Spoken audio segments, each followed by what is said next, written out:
durante toda a semana, a presença do Dr. Bonavides, que é o presidente do Conselho Deliberativo do Santos Futebol Clube. E da outra vez ele não pôde vir, mas dessa vez é o segundo ou terceiro convite, hein, presidente? É o terceiro, eu acho. É o segundo. Oficialmente é o segundo. Legal. Obrigado por ter vindo ao programa. É um tá bom? prazer estar com todos vocês. Além do presidente do Conselho, meu amigo e comentarista, jornalista Leonardo Fontes, integra a mesa também aqui com a gente. Além do Léo, tenho comigo o jornalista Aldo Neto.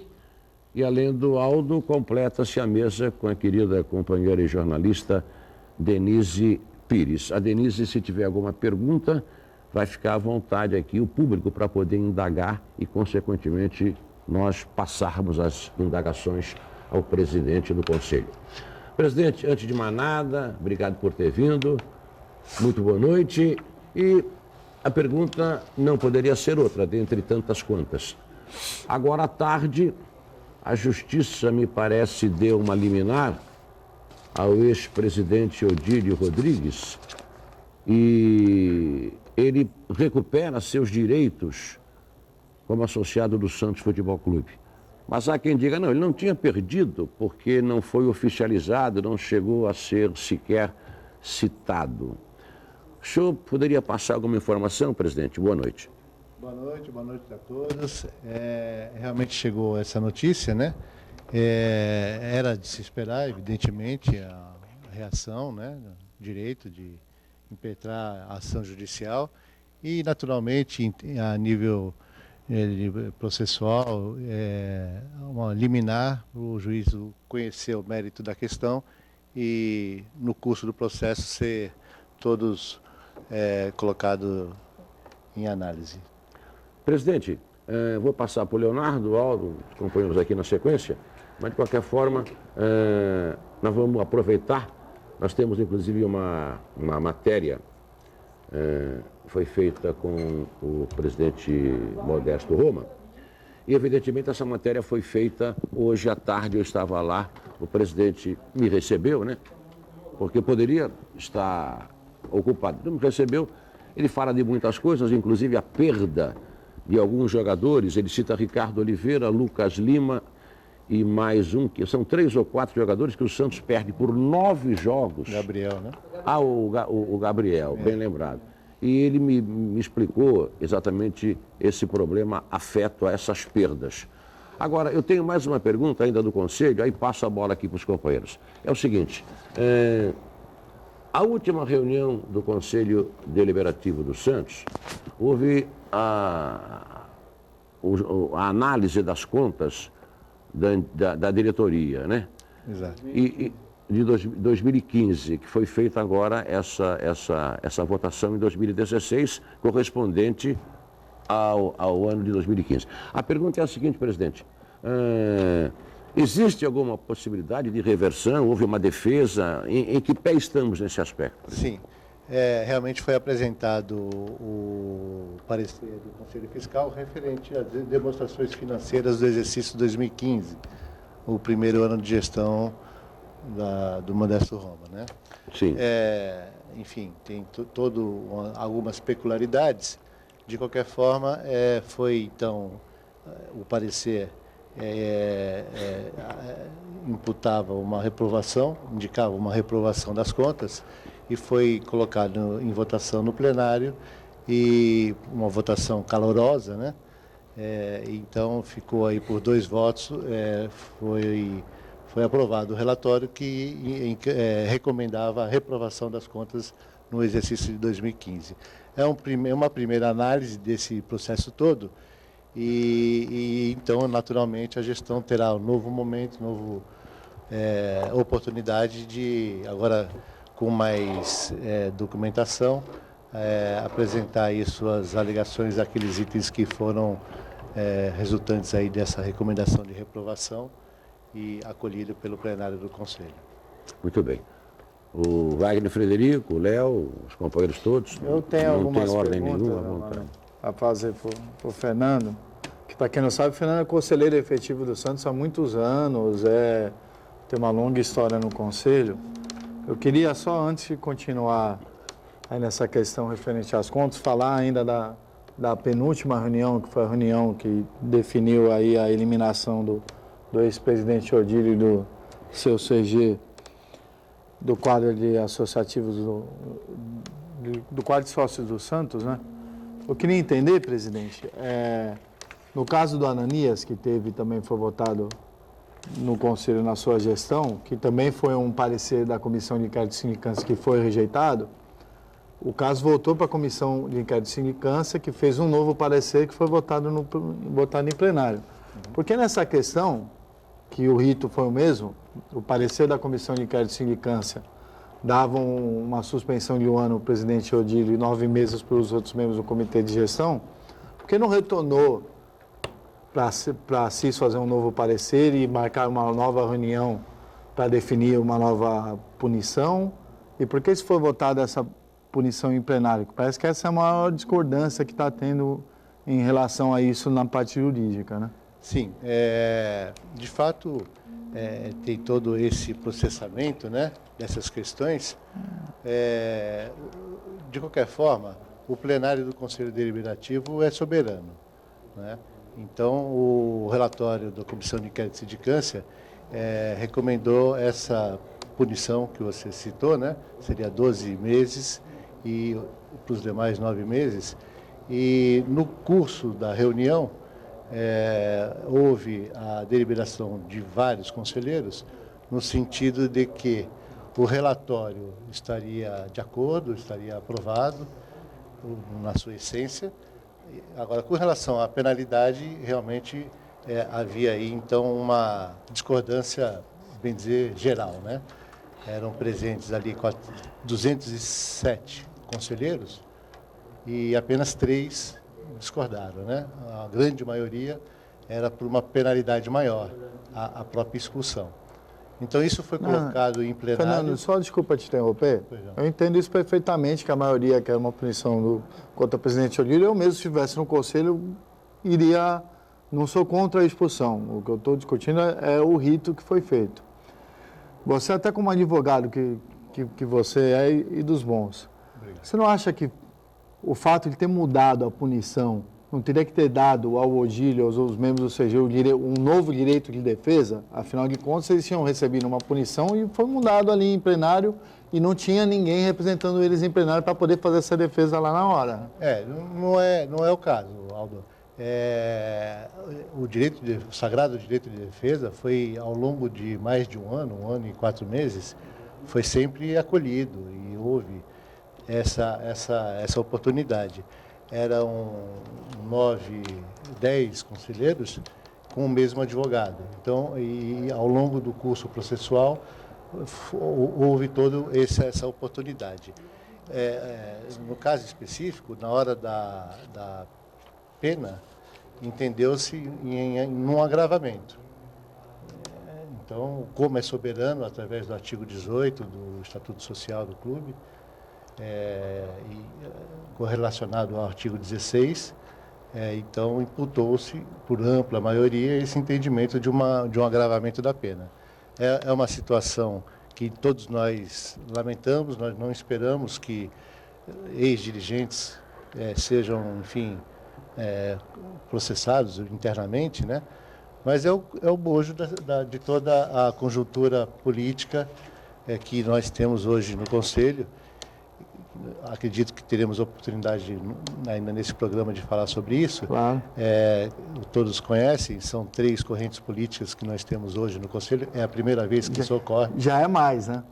Não. Foram eleitas 3, mas hoje já tem mais 6. Tem várias teorias, né? Inclusive, até falo que só 2, mas, enfim, eu primo por todas, na verdade. Claro. Eu respeito todas. Eu acho que ali o que importa é o interesse do Santos Futebol Clube. Isso é o fundamental. Quando isso não está em pauta, e aí realmente foge das nossas alçadas, né? Mas, de qualquer forma, é o momento, enfim, tocando nesse assunto, o Estatuto Social do Santos Futebol Clube, que é tido como o mais moderno do Brasil, embora haja observações contrárias e sempre tem que ter uma Eu coisa queria, ou outra. eu queria saber quem que deu esse título aí de mais moderno no Brasil. Não, de fato, a própria lei Profut, ela acolhe no projeto da lei Profut, ela cita, inclusive, o Estatuto Social do Santos. O Santos aderiu ao Profut sem nenhuma necessidade de alteração no seu estatuto, né? E, enfim, são essas observações que fazem com que, nesse momento, a gente vai se aprofundar nesse aspecto, o Santos está, o associado do Santos Futebol Clube está bem representado, ao menos em 3 frentes, né? E isso, claro, gera aí uma situação de bastante controvérsia, né? E é por conta disso também que as reuniões têm sido bastante calorosas, né? E nós estamos na missão de conduzir todo esse processo de uma forma tranquila e que colha todos os resultados melhores para o Santos. Presidente, no caso da expulsão ainda do Odílio, da exclusão, né? É usado outro nome, não é expulsão, eliminação, a gente sabe que todo conselho deliberativo é composto, além dos conselheiros, eles vão lá para fazer também política, né? Não é só para... tem questões políticas dentro sendo abordadas, obviamente. Então, não é um precedente perigoso em que toda diretoria que de repente saia com alguma controvérsia, porque quem entra, se é oposição, é contra quem saiu. E aí, de repente, colocar em votação sempre algum problema de administração, algum problema administrativo, algum desrespeito ao estatuto, a gente começar a ter, a cada troca de oposição por situação, a expulsão de várias pessoas do clube pelo simples motivo, não só do problema acarretado pelo que fez o ex-presidente, mas também do problema político do clube, porque o cara que sai, ele perde a base toda e o conselho vira de quem entra. Então, quer dizer, no caso do Odílio, eu não sei, pelo que eu me lembro, assim, de cabeça, não há comprovação de dolo ao clube. Numa questão assim, não de... Tem má gestão só. Má gestão, improbidade, pagar caro demais no jogador, desrespeitar o estatuto na venda de parte de direito de jogadores. Mas, assim, nenhum dinheiro sumiu do clube, é isso que eu quero dizer. Uma gestão temerária, né? Então, não pode, de repente, isso virar uma coisa política. Daqui a 3 anos, daqui a 5 anos, né, sei lá, o Modesto se reelege, sai, aí entra a oposição, vai lá, pega as contas deles que foram reprovadas agora, expulsa o Modesto, todo mundo do Conselho Gestor. Até, Fernando, se veja você bem. me permite, só para complementar a pergunta do Léo, que está perfeita, a gente, na história do Santos, tem casos parecidos. Por exemplo, o presidente Samir Abdurraqui, que enfrentou um processo parecido, entrou na justiça e recebeu por indenização do clube. O próprio presidente Marcelo Teixeira, que teve as contas rejeitadas, que é um caso parecido ao que ocorreu agora, também entrou e só não recebeu nada porque acabou fazendo um acordo abrindo mão. Você não pode isso aí virar essa rixa política, virar uma avalanche que vai acabar ferindo os próprios cofres do clube, só complementando a pergunta do Léo, que é na mesma... Veja bem, a abordagem é mais ampla do que essa preocupação verdadeira que vocês têm. O fato público e notório é que o futebol brasileiro vem há muito tempo numa decrescente aguda, num cenário administrativo desfavorável e que acarreta até mesmo uma perda do prestígio da qualidade do futebol brasileiro, que dispensa comentários, né? Enfim, o fato é que, então, isso tudo gera uma nova situação conceitual que está acima das questões políticas que vocês estão colocando, de revanchismo, vamos falar assim, e mais a nível de preocupação mesmo com a seriedade financeira e econômica dos clubes.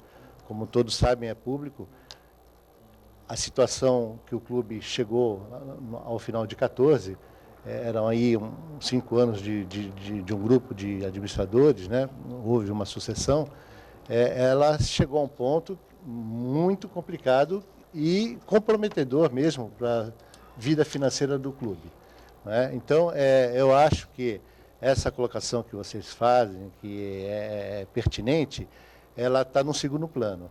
O que está realmente no primeiro plano é uma austeridade do futebol brasileiro que carece dessa necessidade, dessa veemência, tanto é que tem esse marco agora da Lei 13.155, da chamada Profut, que é um balizador de tudo isso. Então, eu diria, Aldo, que o Santos sempre esteve à frente, né? Então, desde o início da sua existência, dando exemplos, né? E eu acho que não por conta das penalidades impostas, mas pela austeridade calcada no Estatuto, essa preocupação, primeiro, em austeridade financeira e administrativa. Porque, do contrário, a coisa descamba para a baixa qualidade geral. Olha, até você mesmo vê como é estranho, né?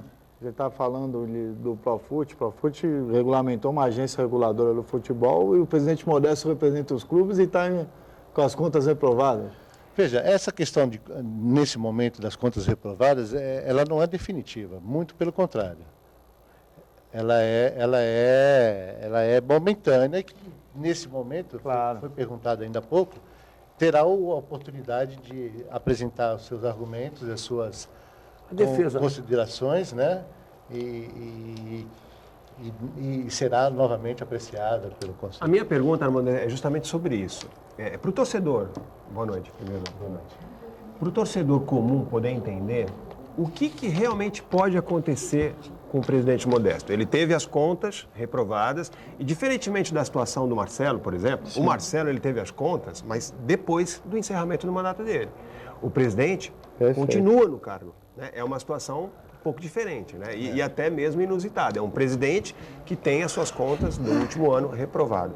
O que efetivamente pode acontecer com ele? Há um risco, eu sei que ele vai ter o direito de defesa, de expor, de explicação. Mas o que pode acontecer com ele? A oposição diz que pode até ocorrer a perda do mandato, desse mandato que está em vigor. Isso é realmente possível? Qual o risco, os riscos que o presidente corre? Veja, possível mas está longe disso nesse momento, né? Está bem longe disso. O presidente terá a oportunidade, documentalmente, apresentar todos os seus argumentos com aqueles itens que foram pautados como agressores ao Estatuto, né? Por exemplo, um deles é a questão do orçamento, né? Como é que você vai imaginar uma demanda judicial trabalhista de 7 milhões de reais no ano? Então, como é que você vai, dentro de um orçamento já apertado, como é que você vai evitar de estourar o orçamento, sendo que no curso do ano se apresente um valor dessa importância? Então, de qualquer forma, em última análise, teria esse momento dessa possibilidade, mas está longe disso. Tem alguns procedimentos e algumas votações do Conselho que vão clarear essa situação. Armando. Denise. O José Luiz, do bairro do Marapé, ele pergunta, são 39 conselheiros, 39 conselheiros apresentaram um requerimento querendo aprovar as contas de 2015 com ressalvas. O senhor leu o requerimento, mas não colocou em votação na reunião, conforme prevê o Estatuto no artigo 45, na letra A. A pergunta é por quê? E se por esse motivo algum dos 39 conselheiros, se eles não podem pedir a anulação da reunião? Pergunta do José Luiz do Marapé. Veja, foi realmente colocado essa possibilidade de se aprovar as contas, mas isso não era o que estava em votação com a ata publicada dessa possibilidade de alteração.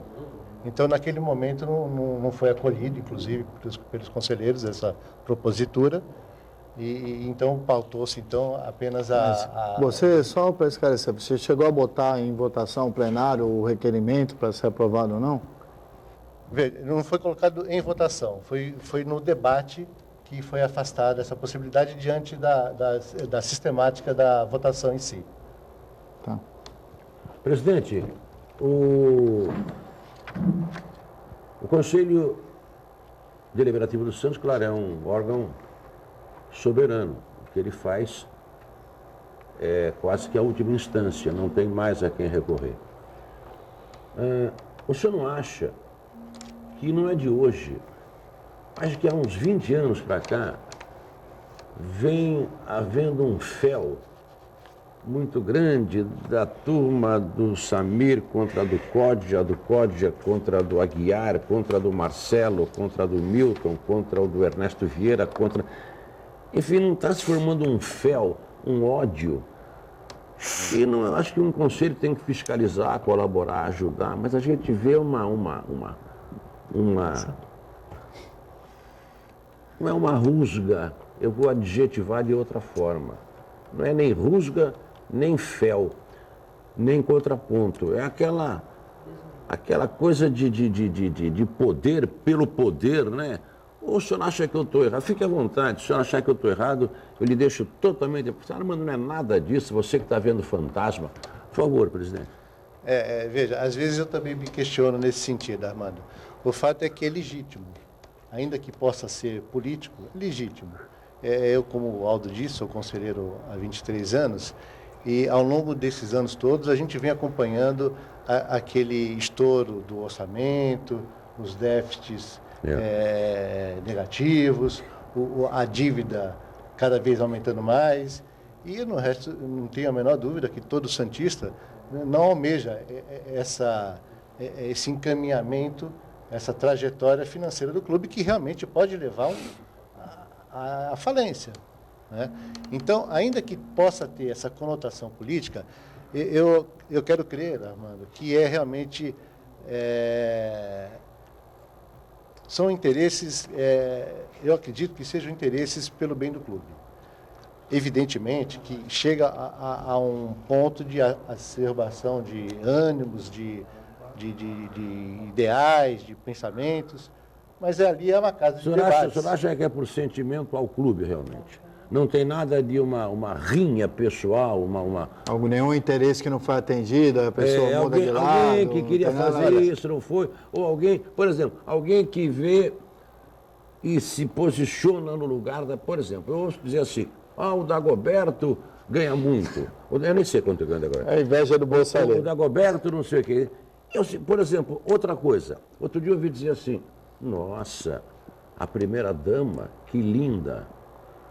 A futura, né?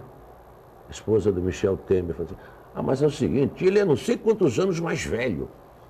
Eu digo, mas ela é bonita, ele é bonito, um homem inteligente, ela também. Astuto. Tem que aceitar isso, poxa. Não, olha a diferença de idade. Entendeu? É aquela maledicência. O cara procura alguma coisa. Não, é um casal maravilhoso. Casal maravilhoso, que se dá, que se gosta, que se respeita. As pessoas têm que aceitar o sucesso alheio. Então, muita gente critica a diretoria porque se vê lá na posição, ou se viu lá na posição, ou hipoteticamente se vê na posição. Então, quer estar ali. Ora, meu Deus do céu, houve uma eleição, não é isso? E agora a gente vê que existem certas metralhadoras giratórias no Conselho Deliberativo do Santos que giram contra tudo e contra todos. Uma vez um cidadão estava falando lá na frente do conselheiro, eu estava lá atrás, aí virou-se o Pantera e falou assim, sabe o que era, mano? Já 3 ou 4 vezes que na reunião do prédio, ele quer falar e o síndico não deixa. Então ele vem aqui, extraveja tudo, extraborda tudo, extrapola tudo, extroverte tudo. Não concordo com essa brincadeira. Eu ainda penso mesmo que, embora possa parecer que seja conotações políticas ou anseio pelo poder, eu prefiro imaginar que realmente são colocações que querem realmente conhecer o bem do clube, mais de perto a realidade dos fatos. É difícil presidir o Conselho do Santos, presidente? Imagina. É muito prazeroso. É muito prazeroso. É prazeroso. Eu realmente... Mas ao mesmo tempo... Meu pai e meu avô participaram do Santos Futebol Clube, eu também, desde que nasci, me lembro de todos os momentos, da torcida. Comecei na cativa, fui para a torcida, voltei para a cativa. É muito prazeroso, é muito honroso, como santista de coração, né? Poder estar diante do clube, cuidando, zelando, dando o meu melhor. Posso errar também, todos nós possamos errar. O fato é que realmente eu primo pelo respeito a todos, pelo orgulho de Claro. ser santista e pela confiança. A família toda, né? Toda. Toda. Até os bichinhos lá de casa.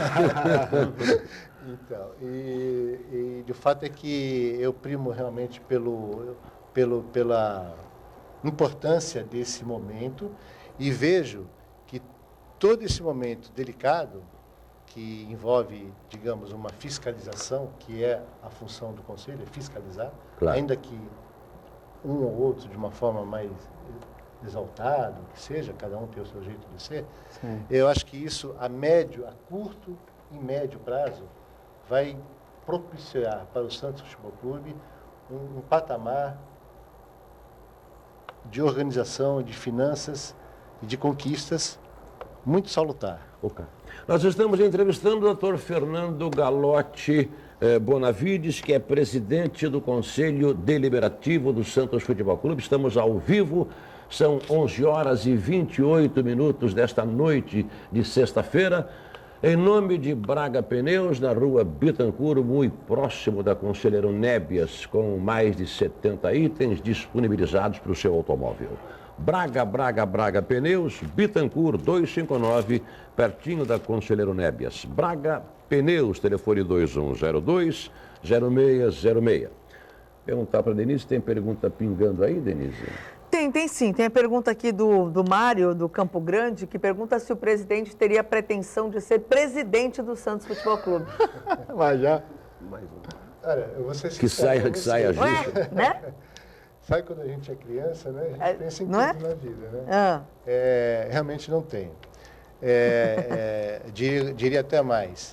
Eu talvez não tenha nem a vocação, porque tem que ser muito bom mesmo para ser presidente do Santos Futebol Clube. Talvez eu não seja.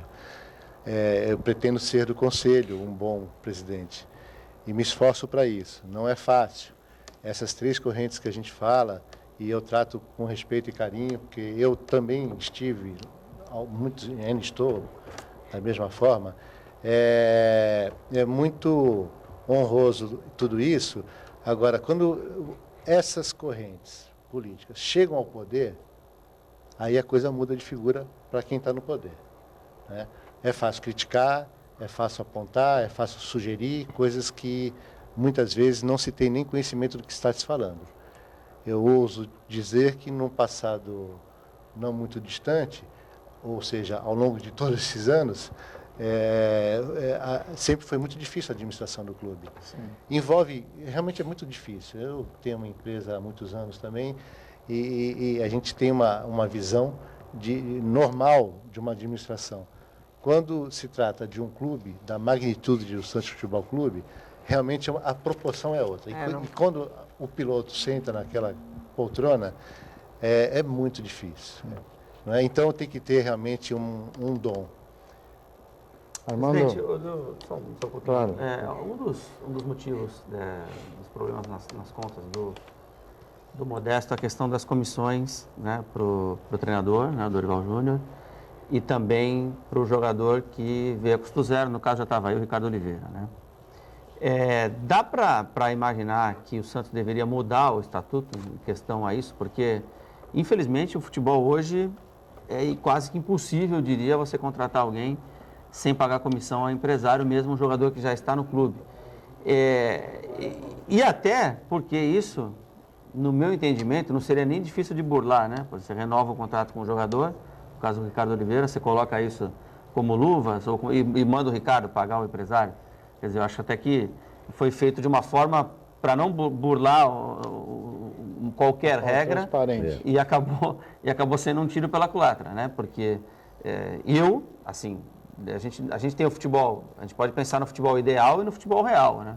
Futebol real, hoje você não contrata ninguém sem dar uma comissão para o empresário ou para... Não é só jogador, não. Não é só jogador. técnico também. Técnico também.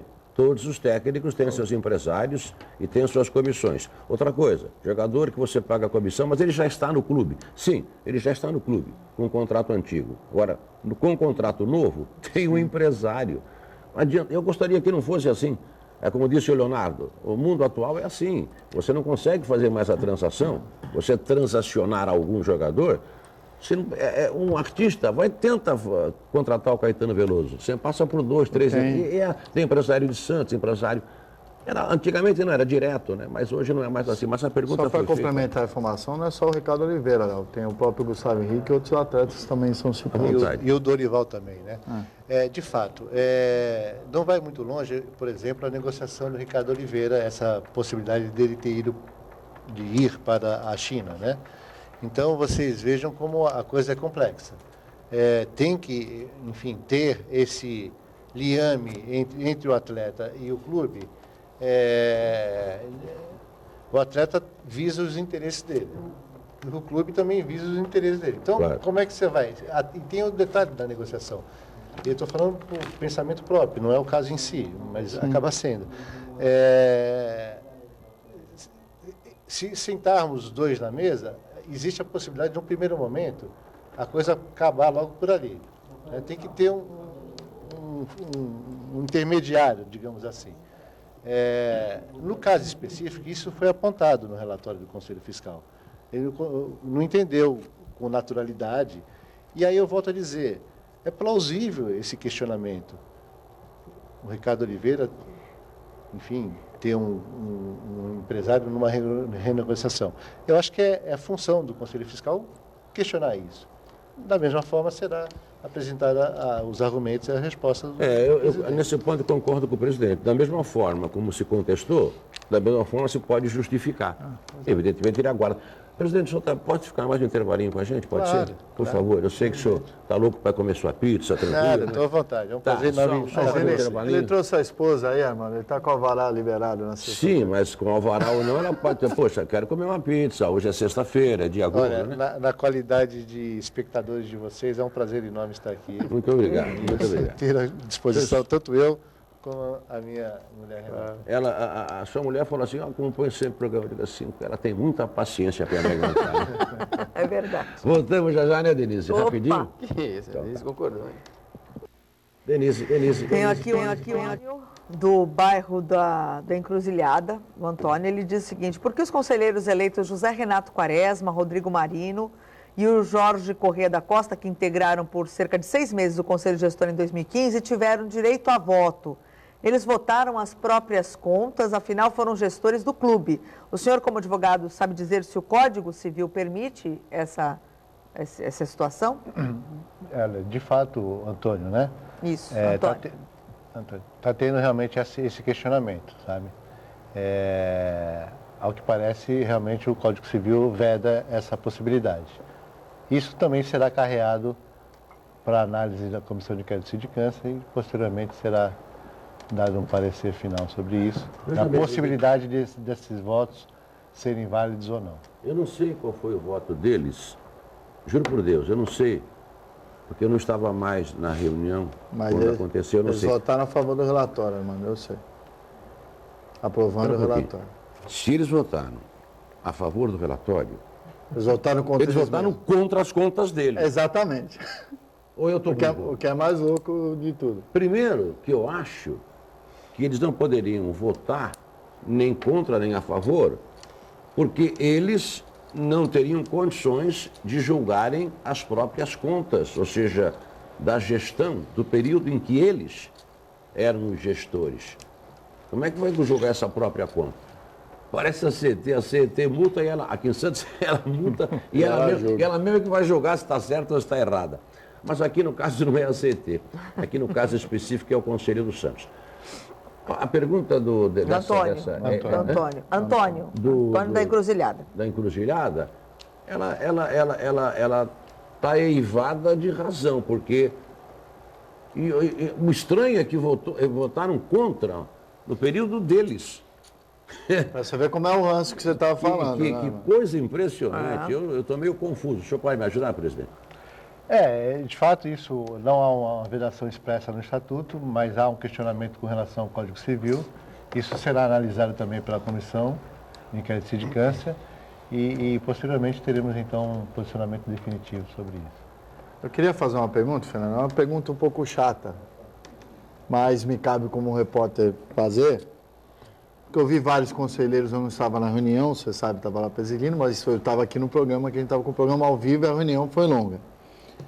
Mas eu vi vários conselheiros, alguns dizem até que ouviram esse relato, tem um que disse que tem até a gravação dele, do que eu vou relatar. Que Tem diz no que... celular, né? No celular. Se é o que eu estou pensando... Então o Armando já ouviu também essa história. Ele me deu uma cópia no celular, ele tem uma gravação que a gente vai falar agora. Não adianta dizer, ó, eu ouvi que não, está gravado o áudio, está gravado. O que eu já ia chegar E na hoje em pergunta. dia os celulares eles pegam bem, né? Eles são bem modernos. Né? Hoje em dia você não pode fazer nada na rua, mano. É uma arma, né? O celular é uma arma. Diz que no momento que o seu secretário Silvio José de Abreu, também advogado, manifestou o desejo dele, como membro da mesa, votar o relatório da Comissão Fiscal, e o senhor parou até para consultar a mesa e anunciou que a mesa que ele iria votar, menos você, que você tinha optado por não votar, e se criou um rebuliço lá, que tem nenhum membro da Comissão Fiscal. Esse mesmo membro da Comissão Fiscal, que parece que tem vaga cativa, e que reprovou as contas de um ex-presidente, para depois vir em público pedir desculpa ao ex-presidente de ter reprovado essas contas. Eu não sei como é que esse cara pode estar reeleito no Conselho Fiscal do clube. Mas, enfim, isso é uma outra questão. Que ele com um outro conselheiro se dirigiram à mesa, foram para cima da mesa, apontando o dedo para o senhor e teria dito o seguinte, é um palavrão, por isso me permite cortar. Você é uma M, você é uma M. Eu queria saber se você ouviu ele dizendo isso, porque alguns conselheiros dizem ter essa gravação feita pelo celular e que vão entrar com um requerimento baseado no regimento interno do clube, pedindo a expulsão desse conselheiro, desses dois, que dizem eles terem feito isso, por falta de decoro. Eu queria saber primeiro se é possível mesmo essa expulsão e se o senhor ouviu esse tipo de ofensa, que eu acho que a partir do momento que o conselheiro ofende o presidente do Conselho Deliberativo, não ofendendo a todos os conselheiros. Veja, eu respeito também a possibilidade de erro do conselheiro com relação a ter, eventualmente, você está citando, no passado ter reprovado e depois pedir desculpa. O fato é que eu não ouvi. Vocês podem imaginar ali, é um universo ali, a priori, 300 conselheiros, uma média de 250 presentes e temas bastante acalorados. Eu não ouvi essa expressão. Realmente, pela maior imparcialidade no curso da votação, eu entendi que a mesa não deveria se manifestar. Provavelmente certamente foi um erro meu, porque eu não imaginava também que a votação fosse tão apertada.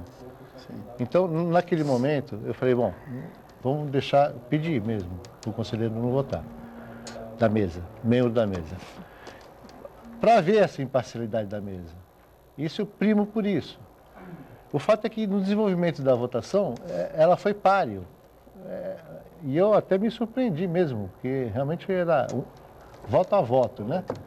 E tem aquela história também, final, né, Fernando? Você não acha que precisa mudar o regimento interno? Porque tem muito conselheiro que vai assim e vai embora, né? Não fica até o final. Nós abordamos isso posteriormente. Tá. Então, de determinado momento, quando se chegou ao final da votação, e eu dei realmente por encerrada a votação, e por isso que eu voltei atrás, e por isso que criou, num primeiro momento, uma confusão, mas eu até isso eu respeito, porque é legítima, o conselheiro se manifestou dizendo, puxa, porque realmente foram 2 votos de diferença. Não é? Então, o conselheiro se manifestou, puxa, mas eu queria votar. E se eu votasse, ia ter outra... Ele não falou outro resultado. Mas certamente... Se ele votasse contra o relatório, ele ia votar. Aí você seria obrigado a votar. Não chega a esse preciosismo, que não se sabe qual é o voto dos 4. Teve os outros, é verdade. Então, eu realmente, quando eles se manifestaram e eu vi que tinha uma diferença de apenas 2 votos, eu pensei, rápido, porque a coisa é muito rápida ali, né? Eu pensei, bom, realmente eles têm direito de votar. Só que eu até anunciei, a mesa quer votar, só que eu já tinha dado por encerrada a reunião. E aí realmente eu não achei ético, nem legítimo, eu reabrir a votação para 4 votarem. Né? E eventualmente eu, né, dar o voto de Minerva. Então, eu até pedi desculpa para os integrantes da mesa nesse aspecto. Foi por um total zelo de imparcialidade, em respeito ao plenário, e acabou acarretando essa situação. Naquele momento, eu entendi da forma mais legítima não abrir realmente a votação. E teve aquele momento acaloroso. Eu não ouvi essa expressão, confesso realmente. E, enfim, aí que a gente pode eventualmente errar. Supondo que existe essa expressão, e segundo alguns conselheiros, tem uma gravação com ela. Uhum. É passível de punição, segundo o regimento? Olha, certamente. Claro que é passível. Certamente. Você fere o decoro de uma casa, pode ser o Congresso, pode ser um conselho, pode ser... Você feriu o decoro, né? Ainda mais com essas palavras. Agora precisa provar que foi essa pessoa que falou. Sim. Você pronunciou esse impropério verbal, né?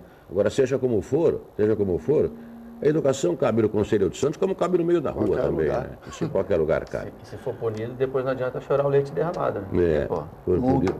Presidente, fazer uma pergunta final de minha parte e se algum companheiro quiser completar Só tenho aqui, mais eu faço. uma depois. Como é que o senhor vai agir com o problema afeto a esses conselheiros que foram expulsos, quando o relatório pedia uma pena e foi dada outra pena, né? Quer dizer, o relatório, durante 6 ou 7 meses, fizeram um relatório minucioso, meticuloso, pedindo a pena, olha, em função do que aconteceu, 1 ano para o presidente, 9 meses para os demais membros. E eis que o Conselho não cumpre isso, não aceita isso e expulsa tudo e a todos. O senhor não acha que fica uma lacuna, fica uma sangria muito grande no clube? O próprio São Paulo Futebol Clube agora teve a ponto de expulsar o Dr. Carlos Miguel Aidara e alguns conselheiros tomaram partido e disseram, olha, não fica bem para o clube. Tivemos já o passado com o Dr. Eduardo Pimenta e outros presidentes aqui, e o São Paulo resolveu de outra maneira. Ou seja, punindo, mas não chegando a extremos. Queria a sua opinião, é minha última pergunta. Veja, Armando, eu penso que o plenário do Conselho Deliberativo é soberano. Bom, isso é indiscutível. Então, houve esse pré-questionamento de não se aceitar a penalidade aplicada e a mesa acolheu essa propositura da ampla maioria dos conselheiros, a mesa acolheu e colocou em votação. E restou, então, essa votação maciça. 204 contra 3 conselheiros. 204 contra 3. Então, foi uma decisão soberana do Conselho, que resultou por isso. Então, agora cabe aos interessados, eventualmente, como já foi dito, procurarem seus direitos. Eu prezo que, no futuro, o Departamento Jurídico do Santos se atenha com responsabilidade sobre tudo isso. É uma decisão soberana do Conselho Deliberativo no momento de hoje. Daqui a 2, 3, 5 anos, o Departamento Jurídico tem que respeitar essa decisão do Santos, seja a gestão que for. Claro. Não pode perder prazo, não pode ter dissídia com o processo, em respeito a essa decisão que foi maciça. Foram 204 contra 3. Eu estou colocando dessa forma porque são números expressivos. É importante porque no passado a mesa acolheu e a mesa colocou em votação isso. E restou dessa forma o resultado, né? Bom, então cada um agora vai logicamente procurar seus interesses, como o senhor próprio falou. Sim. E já o primeiro sintoma foi hoje, que a Justiça deu ganho de causa ao Odílio, deu a liminar para o Odílio. Liminar, naturalmente, o juiz não tem conhecimento pleno de todo o envolvimento.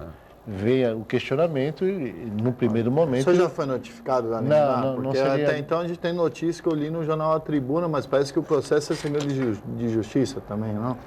Eu não tenho essa informação que seja segredo de justiça. E também não seria eu o que seria... A receber, seria o presidente Modesto. Seria a gestão. Ô, Denise, eu vou liberar o presidente. Sim. Faz favor, vê se você dá uma pincelada aí, o que restou aí, por favor. Não, tem sobre jogadores de futebol, o Ricardo Jardim Costa e Silva de Cubatão, que diz se os jogadores estão negociando com o Santos para substituir prováveis saídas do Lucas Lima, Gabigol, se ele sabe alguma coisa sobre isso, que supram a ausência dos mesmos. quer saber E se de o bola. Ricardo Oliveira tem proposta da China. Essa parte não é muito dele, é presidente. Não, mas a gente... Mas ele sabe, mas ficou gosta ficou também, né? ouvindo. né? Faz parte, né? A gente gosta pouco dessa parte. sabe. Então, não é só a fiscalização. Posso emendar uma, então, Claro. já que você vai tocar no assunto de futebol? O que um clube pode fazer para se defender de uma situação como essa que o Santos vai enfrentar agora? Perder 2 jogadores... 3. Dois em 9 rodadas e um podendo até São ser... 3 em 9 rodadas. 3 Não, 3 não, em 9. Deixa ele vai complementar. 2 em 9 rodadas, sendo que mais um pode ser até em 18. Porque o Gabigol, por exemplo, ele pode disputar as Olimpíadas e a Copa América.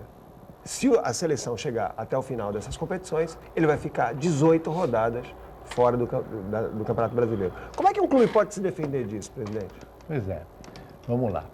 Eu até emendo a sua pergunta afirmando o seguinte: cada atleta profissional, cada jovenzinho da base, quando chega no profissional, eu tenho a informação que o clube, o Santos, investe algo em torno de R$1 milhão para o garoto chegar no banco de reserva o cálculo que você faz. R$1 milhão por atleta.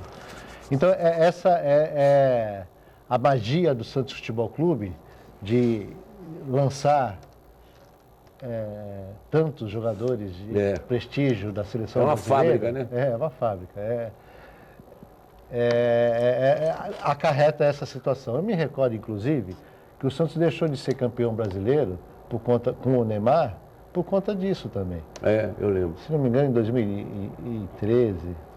Teve eliminação de Libertadores. Em 2005, o Santos disputou umas quartas de final de Libertadores sem os 2 principais jogadores do time à época, o Ricardinho e o Robinho. E isso, então, voltando ao assunto, isso é questão de gerenciamento da CBF, né? Então, todos nós, voltando ao início da nossa conversa, de austeridade financeira, austeridade dos interesses dos clubes, temos aí a CBF causando reiteradas vezes e anos, essa situação que prejudica em muitos clubes, especialmente o Santos, que é a fábrica dos talentos aí e dos atletas da seleção, de nível de seleção brasileira. Doutor Fernando Galotti Bonavides, você sabe que eu tive um professor de Química no Colégio Santista, sobrenome Galotti. Era seu parente? Era primo do meu avô. E ele viria a ser, no caso, seu tio-avô, não? Sim, podemos dizer dessa forma. Foi meu professor de Química. E teve também no Escolástico Rosa. Dando aula. A fama é grande. Teve também no Escolástico Rosa, tinha uma turma, na época, nessa sua época, né? Que Também de muita austeridade ali. Como me deixava em recuperação, que raiva. Se não me engano, é o Rafael Galotti. É isso mesmo. Isso aí. E conhecia muito da matéria. Né? Engenheiro da Sabesp. Engenheiro altamente capacitado e conceituado na cidade de Santos. Mas não dava moleza para aluno nenhum, esse era o problema. Por isso que tem pessoas de qualidade como você, Amado. Muito obrigado, Sucesso. muito obrigado. Tá bom. Agradeço muito a sua presença. Espero que o senhor tenha aclarado muita coisa. O Conselho Deliberativo do Santos tem todo o meu respeito. Se algum conselheiro quiser falar, é só manter um contato com a nossa produção. O espaço está sempre aberto. Claro, principalmente ao presidente, Dr. Bonavides, que aqueceu ao nosso convite. É muito difícil presidir o Conselho do Santos, realmente é uma coisa muito turbinada, as pessoas vão às vezes com os nervos muito aflorados, né? E cada um faz o que pode. É difícil para o senhor, como era difícil também para o Paulinho Schiff, eu reconheço isso publicamente, e era difícil para todos. Agora não é mole, não. Agora está um pouco mais difícil, que está mais dividido, né? Agora mais ainda, porque é um conselho plural. É a primeira vez. É a primeira isso vez. ocorre. Exatamente. O senhor está lidando aí com ondas médias, ondas curtas e frequências moduladas. Não é, Eu espero que todas essas ondas sejam de sucesso para o Santos Futebol Clube e tenho confiança nisso. Legal. Nós iremos superar todas essas dificuldades e isso vai robustar a administração do Santos Futebol Clube. Presidente, muito obrigado, viu? Eu que tenho a agradecer, é um enorme prazer estar com vocês e poder falar com os associados do Santos Futebol Clube, dos torcedores e estamos sempre zelando pelo Santos. Voltamos já já.